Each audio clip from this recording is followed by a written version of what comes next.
Dans Oscillation, nous avons déjà parlé de Mario, de Sonic, de Donkey Kong, de Final Fantasy, de Dragon Quest, et pourtant il manque encore une grosse pointure de l'histoire du jeu vidéo. Il s'agit bien évidemment du tout premier Legend of Zelda.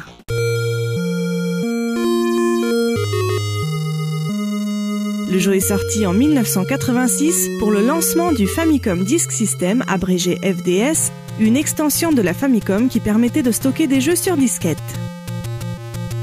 Le jeu a également été réédité sur cartouche Famicom, mais seulement 8 ans plus tard, en 1994. Avant de vous parler de la musique du jeu, composée bien sûr par Kondo Koji, célèbre aussi pour sa musique dans la franchise Mario, je voudrais attirer votre attention sur un fait important. The Legend of Zelda sur NES et Zelda no Densetsu sur le Famicom Disk System sont graphiquement identiques en tout point. Mais le chipset son du FDS étant plus puissant que celui de la NES, on peut noter des différences assez importantes au niveau de la bande son. La plus grande d'entre elles concerne incontestablement le thème d'ouverture du jeu. Les voici tous les deux en comparaison.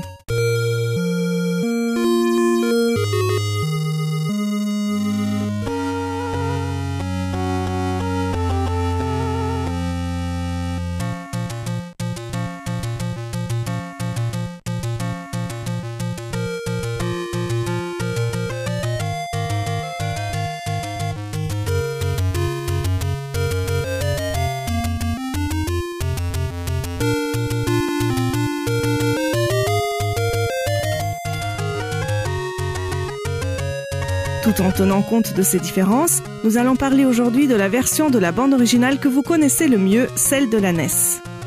Et plus précisément, nous allons voir la musique principale du jeu, en commençant bien sûr par ce magnifique thème d'ouverture.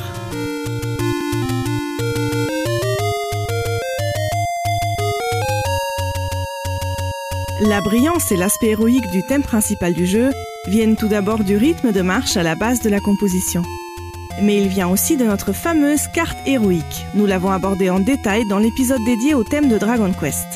La carte héroïque est un intervalle qui nous vient du Moyen-Âge et qui est souvent employé pour donner un air annonciateur à la musique.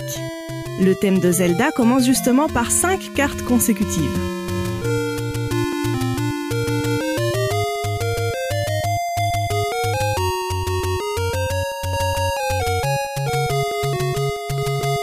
Le thème présente un autre élément qui le rend si intéressant, ses modulations harmoniques. En effet, le morceau ne reste pas 2 mesures dans la même tonalité. Il module d'un ton à l'autre, de majeur en mineur, en passant par des degrés invraisemblables. La musique en acquiert un très grand dynamisme et reste toujours surprenant pour l'auditeur. La mélodie du thème d'ouverture peut aussi être qualifiée de narrative. Si vous écoutez bien, vous allez vous rendre compte que ces mouvements pourraient très bien correspondre à la mélodie d'un récit, avec ses accents, ses pauses, ses hauts et ses bas.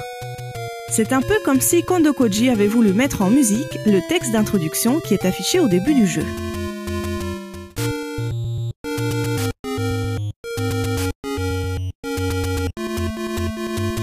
Tous ces éléments restent intacts dans le thème principal du monde de Zelda. Il est maintenant plus rapide et plus dynamique encore par les contre-mouvements de la deuxième voix et de la basse. Cela signifie qu'il y a presque toujours une voix active, ce qui empêche la musique de devenir statique. Elle représente ainsi parfaitement le déplacement du personnage et ses combats. Les plus attentifs d'entre vous ont sûrement déjà noté les éternels chromatismes qui apparaissent dans les 3 voix du morceau.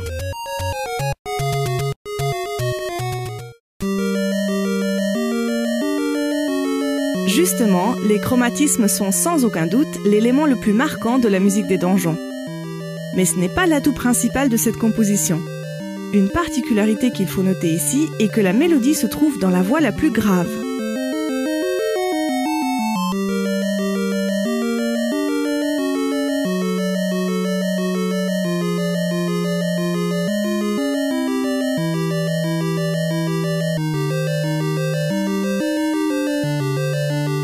Elle est moins audible que l'accompagnement et demeure ainsi un peu cachée. Il se peut qu'elle symbolise le parcours secret à trouver, car il paraît évident que la ligne d'accompagnement tortueuse représente le chemin de Link à travers les salles du donjon. Seulement 2 voix sont employées ici, alors que la NES permet l'utilisation de 3 voix superposables. En décomposant le morceau par piste, on comprend où est passée la 3e voix. Écoutez, voici comment se décompose la voix d'accompagnement.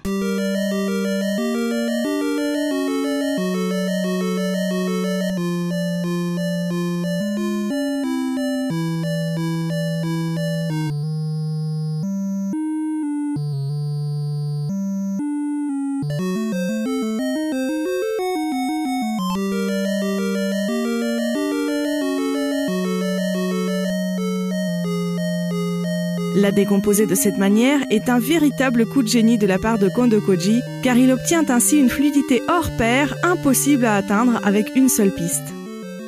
Je ne vous cacherai pas que la musique des donjons est de loin ma musique préférée dans Zelda. J'ai été enchantée quand j'ai pu découvrir que cette musique est la seule à être rigoureusement identique à la version originale du Famicom Disk System. Il reste encore tant à dire sur la bande originale de Legend of Zelda.